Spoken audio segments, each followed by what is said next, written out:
नमस्कार। आज हम बात करने वाले हैं एक ऐसे महापर्व की जिसमें भक्ति और अनुशासन का एक अद्भुत संगम देखने को मिलता है। हम बात कर रहे हैं छठ पूजा की, जो सूर्य देव को समर्पित है। ये एक ऐसा त्योहार है जिसकी जड़ें बहुत बहुत गहरी हैं और जिसके नियम बेहद कठोर हैं। तो चलिए इस अनोखी परंपरा को थोड़ा और करीब से समझते हैं। कांचे ही बांस के बहंगियां, छठ के पारंपरिक लोकगीतों की बस ये एक लाइन ही इस त्योहार की पूरी आत्मा को महसूस कराने के लिए काफी है ना?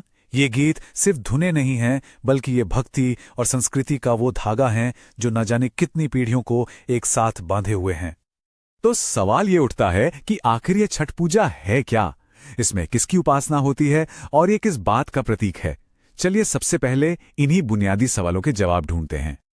तो देखिए, छठ पूजा, जिसे कई लोग सूर्य षष्ठी व्रत भी कहते हैं, असल में एक बहुत ही प्राचीन वैदिक त्योहार है। इसमें मुख्य रूप से सूर्य देव यानी सन गॉड और उनकी शक्ति छठी मैया की उपासना की जाती है। भक्त उनसे जीवन में ऊर्जा, अच्छे स्वास्थ्य और घर में सुख समृद्धि बनी रहे, इसी का आशीर्वाद मांगते हैं। अब वैसे तो ये पर्व दुनिया भर में मनाया जाने लगा है, पर इसका जो असली दिल है ना, वो बसता है बिहार, झारखंड, पूर्वी उत्तर प्रदेश और नेपाल के तराई क्षेत्रों में। इन जगहों पर छठ को लेकर जो आस्था और उत्साह देखने को मिलता है, वो वाकई कमाल का होता है। ठीक है, ये तो हुई बात कि छठ क्या है और कहाँ मनाया जाता है। पर सबसे बड़ा सवाल, क्यों? आखिर क्यों मनाया जाता है ये पर्व? इसकी परंपरा कितनी पुरानी है? चलिए अब आस्था के इन गहरी जड़ों को समझने की कोशिश करते हैं। और इसकी जड़ें कितनी गहरी हैं, इसका अंदाजा इसी बात से लगाइए कि इसका जिक्र हमारे दो सबसे बड़े महाकाव्यों में मिलता है। रामायण में यह माना जाता है कि माता सीता ने रामराज्य की स्थापना के बाद यह व्रत रखा था, और महाभारत में कुंती और द्रौपदी दोनों ने अपने परिवार की सुख समृद्धि के लिए ये उपवास किया था। सोचकर देखिए, ये परंपरा कितनी सदियों पुरानी है। तो जो लोग ये कठोर व्रत रखते हैं, जिन्हें व्रती कहा जाता है, वे अपने परिवार के लिए कुछ खास मनोकामनाएं मांगते हैं, जैसे कि अच्छा स्वास्थ्य बना रहे, घर में सुख समृद्धि आए, संतान का सुख मिले और कुल मिलाकर पूरे परिवार में खुशहाली हो। तो ये पर्व पूरी तरह से परिवार की भलाई को समर्पित है। तो अब आते हैं सबसे अहम हिस्से पर कि ये पूजा आखिर होती कैसे है। देखिए, ये सिर्फ एक दिन का त्योहार नहीं है, बल्कि 4 दिनों तक चलने वाला एक कठिन अनुष्ठान है। ये वाकई में आस्था की एक बहुत बड़ी परीक्षा है। आइए इस पूरी यात्रा को दिन ब दिन समझते हैं। इस व्रत की सबसे बड़ी और सबसे कठिन बात है इसका केंद्रीय उपवास। ये पूरे 36 घंटे तक चलता है, और वो भी बिना पानी की एक बूंद पिए। जी हां, निर्जला। ये अनुशासन और संयम की एक मिसाल है। तो ये 4 दिनों की एक पूरी आध्यात्मिक यात्रा है।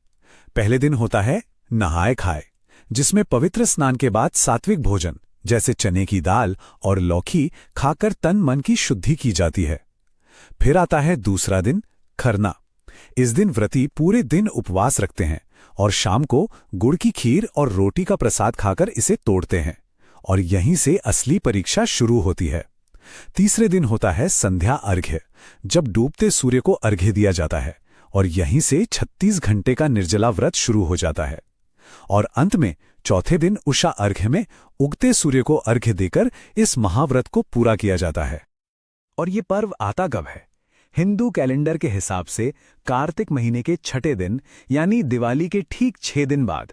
तो वो जो त्योहारी माहौल होता है, उसी के बीच ये आध्यात्मिक साधना इसे और भी खास बना देती है। लेकिन इन रीति रिवाजों के पीछे का सार क्या है? अगर हम इन रिचुअल्स से थोड़ा और गहराई में जाएं, तो ये त्योहार पवित्रता, समुदाय और यहां तक कि विज्ञान के सिद्धांतों पर भी आधारित हैं। बड़ा दिलचस्प है ये। इस व्रत में अनुशासन का स्तर तो देखिए, मतलब कमाल का है।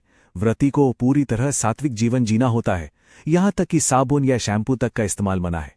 प्रसाद सिर्फ कांसे या मिट्टी के बर्तनों में ही बनता है, और सिर्फ बाहरी ही नहीं, बल्कि मन की शुद्धता भी जरूरी है। मतलब झूठ, क्रोध, ऐसे विचारों से भी दूर रहना होता है।